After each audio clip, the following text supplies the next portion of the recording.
Hey, what's up?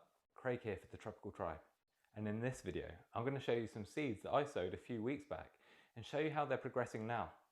I sowed Datura seeds to get purple giant trumpet shaped flowers, as well as some Echium wildpretii seeds. Now we're all familiar with the giant purple towering Echium flowers, but this is a smaller form with a bright red flower spike and a paler blue leaf. Stay tuned and I'll show you how I did it.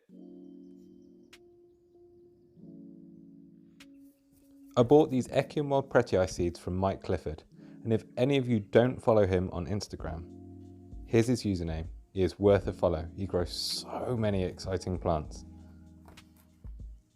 If any of you have seen an Echium in flower anywhere at this time of year, look around the base and you will see hundreds of tiny seedlings germinating. So it's the perfect time to sow some seeds if you've got any. I'm going to sow my Echium wildpretii seeds into this multi-purpose compost that's in an old takeaway container tray. Mike must have spent hours packaging all of these seeds. They've all been done so well. Thank you, Mike. So if you look carefully, you can see I've got 10 Echium wildpretii seeds.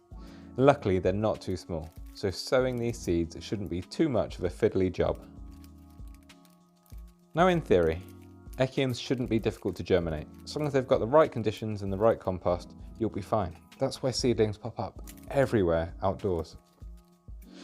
But from people that already successfully grow this species of Echium, they tell me that the hardest bit is getting it through winter. You need to keep it wet, but not too wet. And by sowing it in summer, you're giving it more time to grow into a more mature, tougher plant, ready for those colder months. When Echium seeds fall from the mother plant, they land gently on the surface of the soil, and they can actually spread far and wide with the help of wind. So that's what we're going to try and mimic here. I'm just going to place the seeds on the top of this compost and very lightly cover them. They don't need a deep covering, but they do need good contact with where the roots are going to grow. Now this compost is probably too rich for Echiums really, but it will do. I'm only going to germinate them in this tray and then I'll move them into bigger pots. And that's the other thing. Echiums hate being moved. If their roots are disturbed, they often wilt and die. So there is a very small window after germination where I can move these seedlings into bigger pots. From that point, I'll grow them in the same pot until I plant them out into the garden or into a large pot where they'll be left to grow on and flower. So here, I'm just using my fingers to sprinkle multi-purpose compost in a very fine layer over the top of the seeds. Most people will use a fancy sieve to do this, but I don't have the space, time or money to get that much fancy equipment. So often, just using whatever you can get your hands on will do the job just as well. It might take a little bit longer, but it's fine. Don't get tied up in buying what everybody tells you need to. In fact, I don't have a posh tamper to press down the soil, so I've grabbed this toilet roll tube that was next to me while I was filming, squashed it flat, and look, it's doing the job just fine.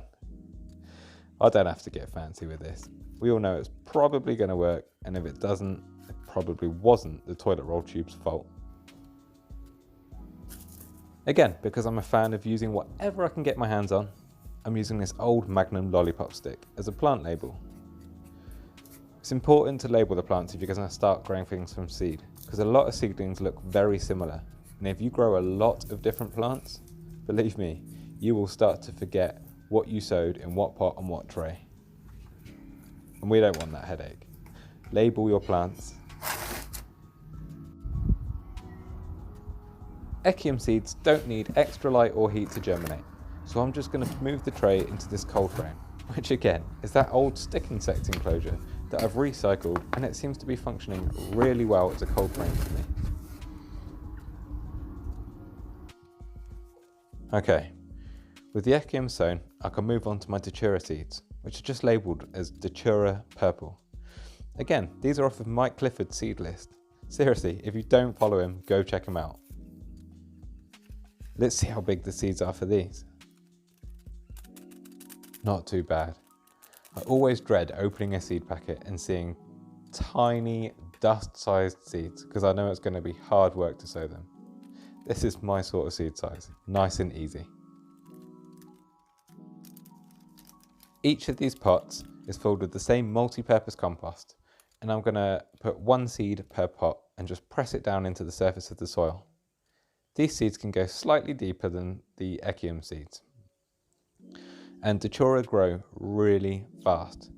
So when these germinate, I'm hoping that I can pot them on into bigger pots and just keep feeding and feeding and feeding. And it is possible to get flower from seed in 1 year, but I am quite late in sowing these. These should have been sown in spring to give the plant as much time to grow as possible. But I got 2 packets from Mike, so I'm going to try one now and one next spring. And that's what I love about gardening. It's all about experimenting. If something doesn't work the first time round, just try it again and change something. You might figure out what works best for you, doesn't work best for everybody else. Just have fun with it.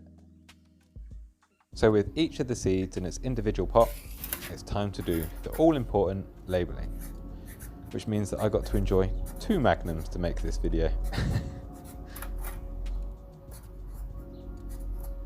I spent ages trying to figure out what the difference was between Datura and Brugmansia. But apparently, Datura's flower with the flower facing upwards, whereas on Brugmansia, the flower hangs down. But other than that, from what I can tell, they are very, very similar. I've put these seeds into a heated propagator because these will need extra heat to germinate. Keep the soil moist but not too wet. And after 3 weeks, you can see here that these Echium seedlings have germinated really well, and they're at a size that they need to be pricked out and potted up into their own pots. I'll be doing that soon, but not in this video. Let's take a look at the Datura and see how well they've done. Out of the 5 Datura seeds I sowed, 2 germinated, but I'm not too worried about that. Look how fast these plants grow. If it carries on like this, there will be plenty of cutting material by late summer, so I'll have all the plants I need. I'm going to pot these up soon too. I'm really starting to get into propagating plants from seed. I've been doing it from cuttings for a long time and I've really enjoyed that, but I think by growing some plants from seed, I'm going to be able to grow some rarer and more exciting plants, and once I've got the plant, I can always propagate it from cuttings at that point. Seeds are a lot easier to buy online than live plants as well, especially if you're looking to buy expensive or rarer plants, and I don't want to risk them coming all the way from somewhere off in Europe and being a box of mouldy, smelly slop by the time it gets here.